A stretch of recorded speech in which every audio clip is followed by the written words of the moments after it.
The room smells like cigarette smoke and cold tea. You are 3 feet from the most powerful man in the country, and your job, your only job, is to disappear. He is speaking. You are converting. That is all. You have been doing this for 11 years. Long enough to know that the most dangerous thing you own is your memory. Your title is Senior Language Specialist, Division 3, Cabinet Secretariat. In practice, you are a machine that converts Korean into Russian, Russian into Korean, and never, under any circumstance, adds, subtracts, or remembers what it processes. You were selected at 14 from Kim Il-sung University's preparatory program. Your father worked in the Ministry of Foreign Affairs. His songbun was clean.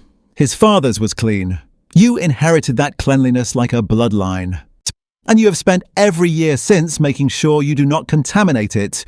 You live in Pyongyang, apartment 7C, Munsu-dong district, 3rd floor. The elevator works on most days. You have a wife, a daughter who is 4 years old and likes apricots, and calls you Appa in a voice that sounds like something you want to protect at any cost.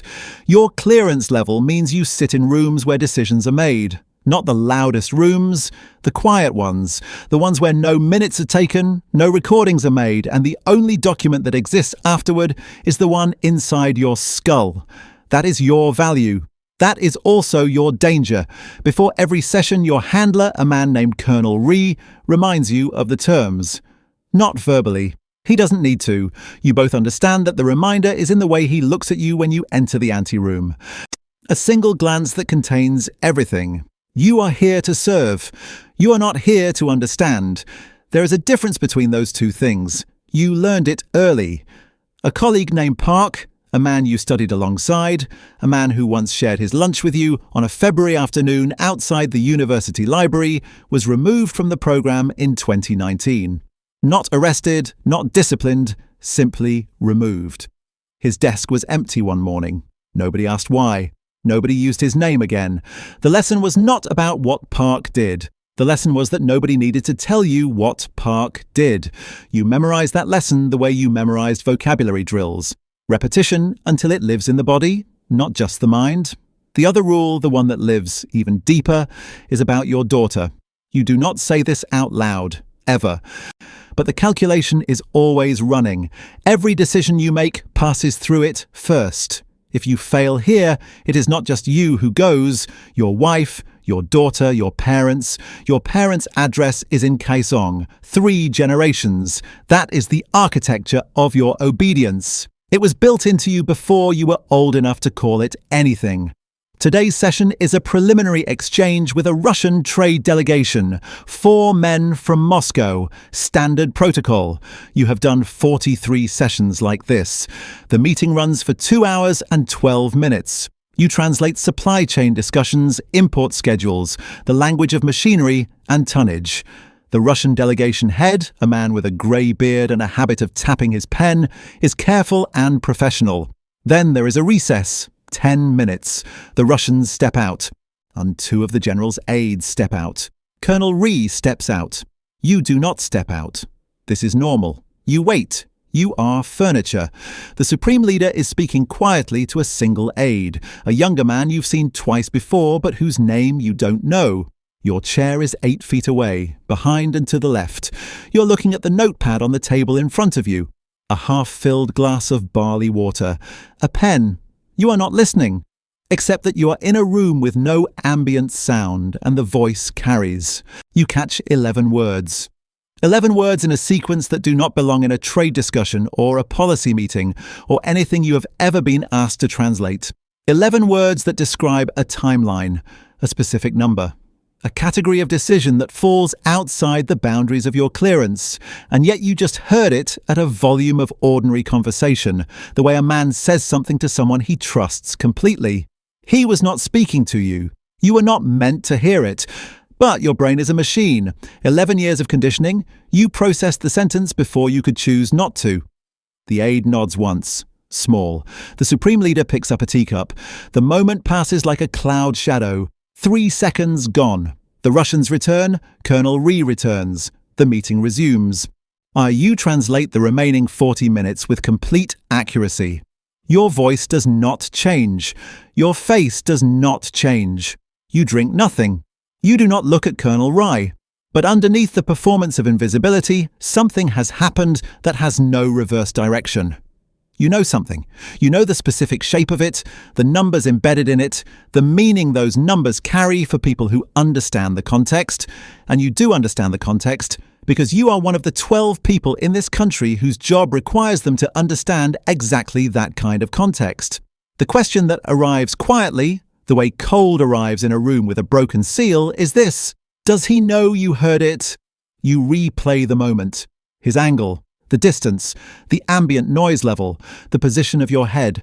You estimate a 60 to 70% probability that he did not register your presence as a conscious factor. A machine doesn't listen.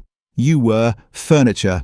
Maybe he treated you accordingly, but the 46 seconds before Colonel Rye returned is a window you cannot close.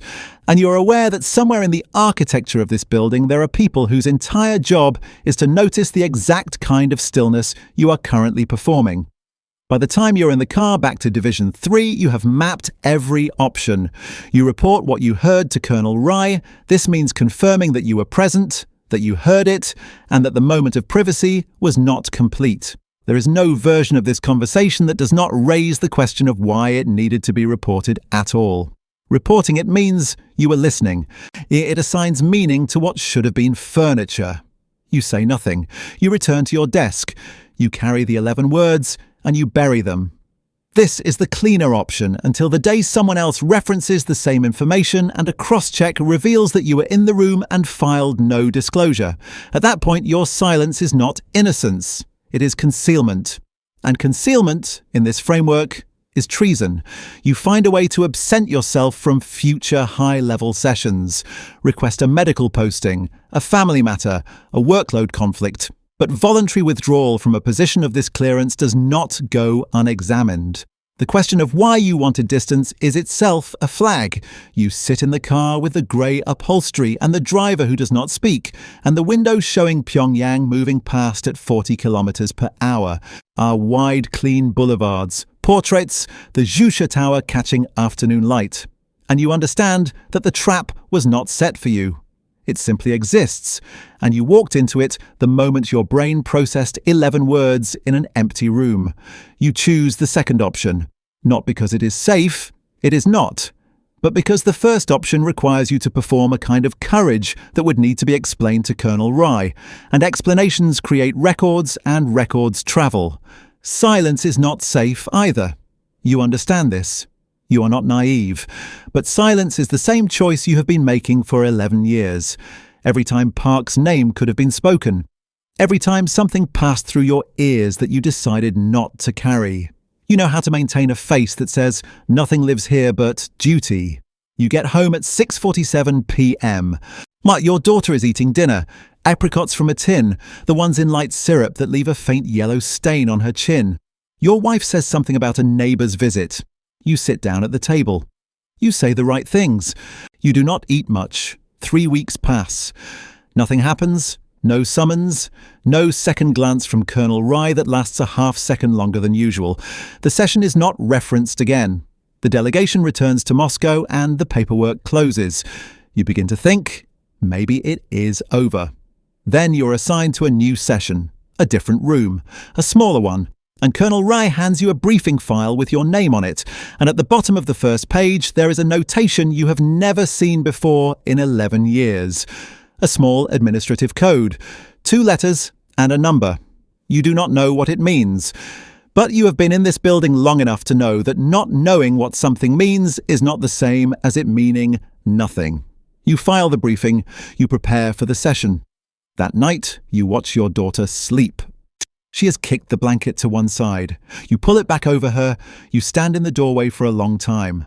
The 11 words are still there. They do not get quieter with time. They settle in the way that the heaviest things settle, not at the surface, but somewhere deeper where you feel them only when you are very still. On the morning of the new session, you arrive early. The anteroom is empty. The table is set. On the table, a new notepad, a pen, a glass of barley water. The same arrangement as before. You sit. You wait. You are furniture. You place your hand flat on the notepad. The paper is cold, slightly textured. The pen beside it is uncapped. You do not write anything. You never will. That is the only decision that still belongs entirely to you, and you understand, in this moment, with complete clarity, that it may be the last one.